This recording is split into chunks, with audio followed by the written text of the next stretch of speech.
So recently I just tried my first ever slab build.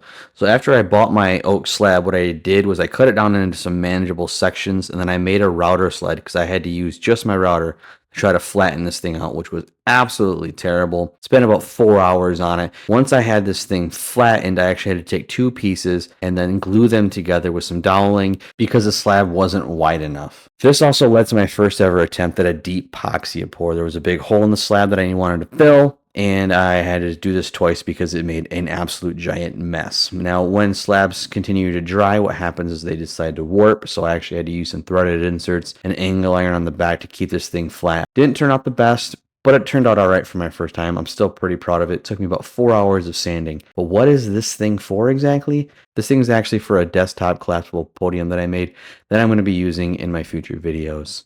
And again, I know it's not perfect, but what do you guys think of my first ever slab build?